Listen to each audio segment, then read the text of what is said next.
28th of May 2026. Forward. Forward. There are books written to entertain, books written to educate, and then there are books written because silence became too heavy to carry. Beneath the Noise of Amen belongs to the latter. This is not merely a story about faith, church, pain, or disappointment. It is the sound of a soul wrestling in the dark while still searching for light. It is the testimony of someone who stood among loud prayers, crowded sanctuaries, rehearsed worship, and familiar religious language, yet still found himself asking the dangerous question many are too afraid to voice. Where is God beneath all this noise? What makes this work remarkable is not that it claims perfection or certainty. It does not. Instead, it offers honesty. Raw honesty. The kind that trembles while speaking. The kind that risks misunderstanding in order to tell the truth.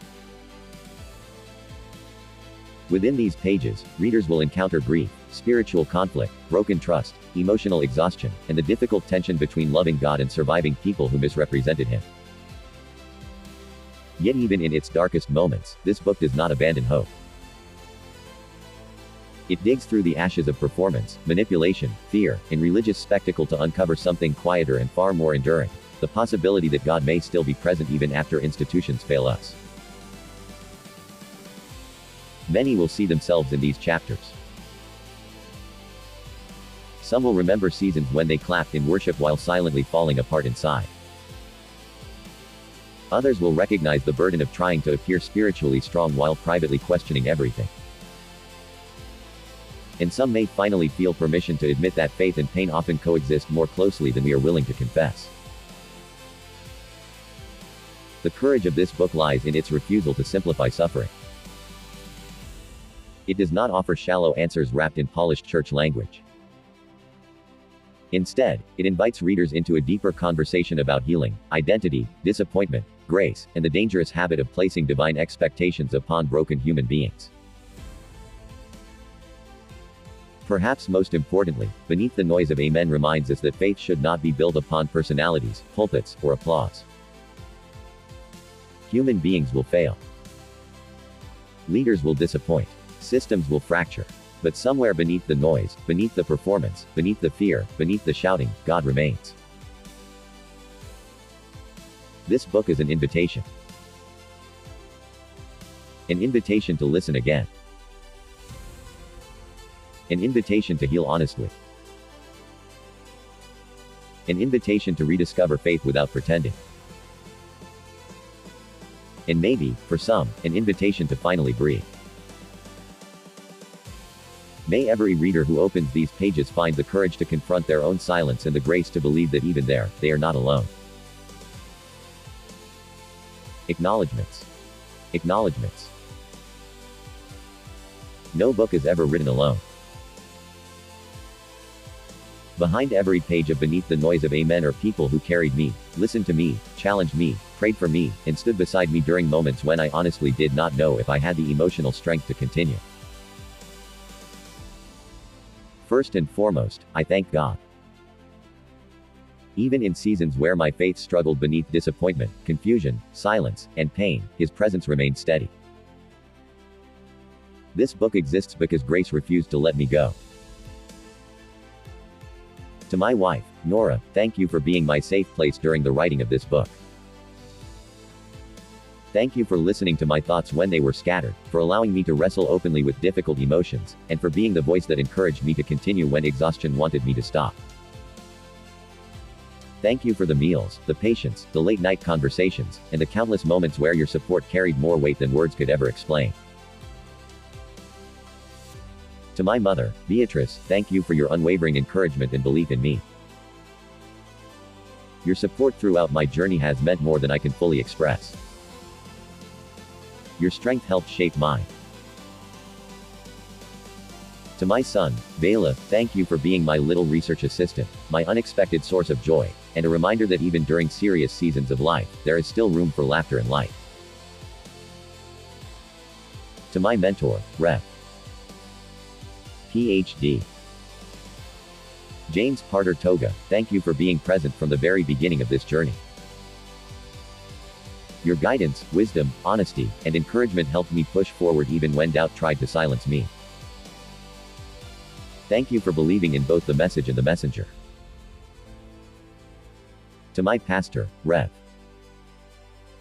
Blinding Nimely, thank you for your prayers, spiritual guidance, encouragement, and leadership. Your support throughout my journey has been deeply appreciated, and your commitment to shepherding with compassion and faith has left a meaningful impact on my life. To every friend, listener, and supporter who allowed me to speak honestly without judgment, thank you. Some of you may never fully realize how much your conversations, prayers, and quiet acts of kindness helped shape these pages. And finally, to every reader holding this book, thank you for your courage. Books like this are not easy to read because they often force us to confront the places we hide behind religion, fear, performance, and silence. My hope is that somewhere within these pages, you discover not only pieces of my story, but permission to face your own honestly. This book was written with trembling hands, but also with hope.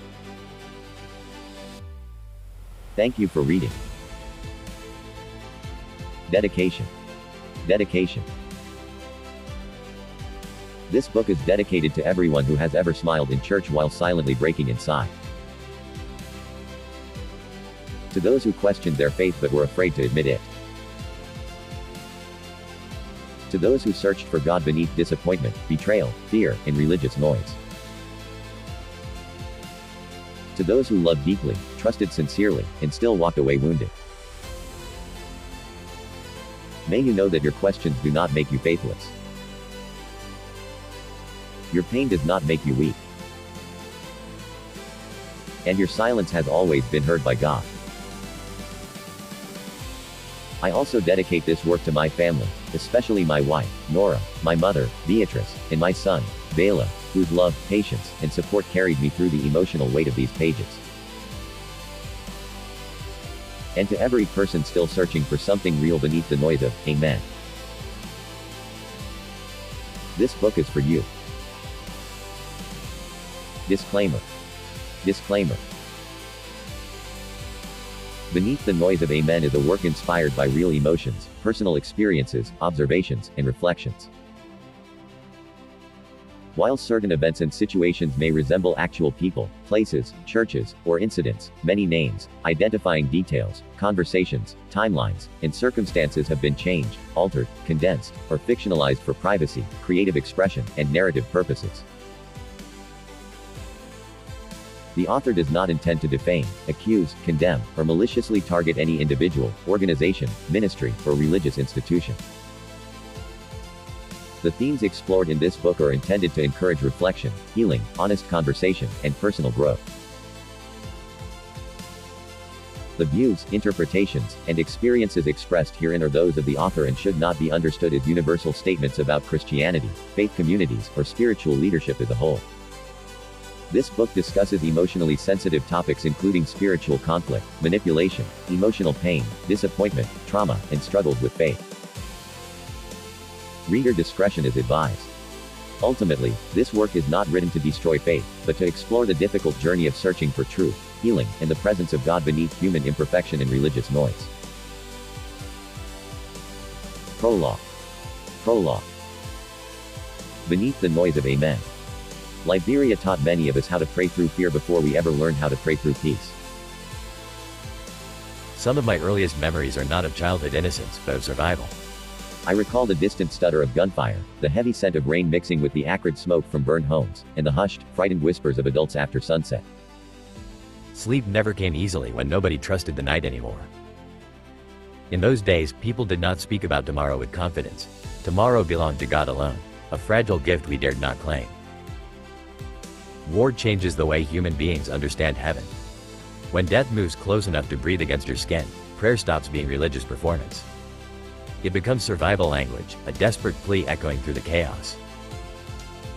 Promises were made everywhere across Liberia during the Civil War. Whispered inside churches, murmured in the crowded refugee camps, muttered beneath beds while bullets cracked through the darkness outside, and breathed by frightened mothers clutching hungry children. Young men like me made these promises, believing that if God allowed us to live, then surely our lives must belong to Him afterward. "If you save me, I will serve you." That sentence lived in many Liberian hearts after the war. It certainly lived in mine. And perhaps that is where this story truly begins, not inside a church building, not wrapped in scandal or betrayal, but inside a frightened nation struggling desperately to find meaning after surviving the unthinkable. When the war eventually quieted, Liberia did what wounded countries often do. We searched for healing everywhere we could find it. Some searched through politics, others through education, business, migration, or silence. But many of us, myself included, searched through religion. Churches multiplied rapidly during those years. Storefront churches, zinc roof churches, concrete cathedral churches, prayer ministries, prophetic movements, deliverance centers. Every neighborhood seemed to produce another man of God, claiming divine answers for broken people desperate to believe tomorrow could be different from yesterday. To be fair, many churches genuinely helped people survive emotionally. In a country where institutions collapsed repeatedly, churches often became the only places where people found community, hope, food, music, comfort, and structure. Pastors prayed over trauma that no hospitals knew how to treat, and congregations carried one another through grief too large for language. But wounded people are also vulnerable people, especially when they are searching desperately for certainty. That vulnerability shaped an entire generation of believers, including me. I entered church life sincerely, hungry for God, hungry for purpose, hungry to honor the promise I believed I had made during the war. I didn't enter ministry because of money or ambition, at least not consciously. I entered because I genuinely believed God had spared my life for something meaningful. And for a while, church gave me belonging, direction, identity, and community. But slowly, quietly, something else began revealing itself beneath the worship services, the prophecies, the offerings, and the loud declarations of faith, power, fear, control, and dependency. The deeper I moved into church culture, the more I noticed how easy. And for a while, church gave me belonging, direction, identity, and community. But slowly, quietly, something else began revealing itself beneath the worship services, the prophecies, the offerings, and the loud declarations of faith, power, fear, control, and dependency. The deeper I moved into church culture, the more I noticed how easily spiritual authority could become emotional authority. Pastors were not simply respected, they were feared. Questioning leadership often became equivalent to questioning God himself. Members surrendered extraordinary influence over their lives to men they believed carried special access to heaven. And perhaps most dangerously, many vulnerable people were taught to distrust their own spiritual instincts while depending entirely upon powerful personalities to interpret God for them. I didn't understand these things clearly at first. Like many others, I confused charisma with holiness, confidence with anointing, noise with power, and silence with rebellion. This book is not an attempt to destroy faith, nor is it an attack against every church or pastor in Liberia. There are pastors in my country whose humility, honesty, and integrity quietly restore hope every day without demanding worship from the people they serve. There are churches where transparency exists, where offerings help struggling families, where members are encouraged to approach God personally rather than through fear and dependency. Those churches matter. Those pastors matter. This story simply belongs to another reality that also exists, a more complicated, painful, and human one. What follows is not merely a story about corruption inside the church. It is also a story about trauma, survival, identity, power, silence, loyalty, and the dangerous human longing for certainty after suffering. It is about missionaries who came hoping to help but discovered they too carried blind spots. It is about congregations trying to believe despite disappointment. It is about pastors who became too powerful to question. It is about the emotional cost of speaking honestly inside systems built on silence. And ultimately, it is about grace. Because despite everything that happened, the manipulation, the betrayal, the fear, the exile, I eventually discovered something no scandal could destroy: God was never absent. Human beings failed. Institutions failed. Leaders failed. But grace remained. Quietly. Patiently. Waiting beneath all the noise. This is that story. Chapter 1. Chapter 1. The Promises We Make. 1994. The air in the hall that evening hung heavy and hot, thick with the scent of sweat and something vaguely chemical, like the kerosene someone had used on the floorboards. Wooden chairs creaked under restless bodies as the old fans above us stirred the oppressive air with a tired, rhythmic whir. Their low groan was a constant companion, but no one seemed to notice. All eyes were fixed on the man behind the pulpit. He wasn't a tall man, but the way he gripped the weathered wood somehow made him seem larger, imbued with an authority that expanded beyond his physical frame. His voice was a tide, washing over us. Sometimes gentle, it spoke of grace and comfort. Other times, it crashed like a wave against the walls, declaring judgment and divine power. Despite the heat, he wore a dark suit, a gold cross glinting against his chest, and sweat beaded on his forehead, a clear sign, we all agreed, of the Holy Ghost at work. He spoke of calling, tracing it from the burning bush to Jeremiah's reluctance, to Peter dropping his nets by the sea. Each story was a mirror, reflecting back to us the question, had we truly answered God's voice? Then he spoke of sacrifice, not the kind you read in history books, but the raw, visceral kind that costs you sleep, reputation, and comfort.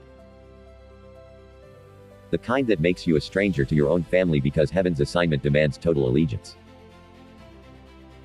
He painted vivid pictures of missionaries burying their children in foreign soil, of prophets fed by ravens, of widows whose last meal became an offering. With every example, the congregation leaned forward, their own small sacrifices suddenly magnified, seen and sanctified. And then he spoke about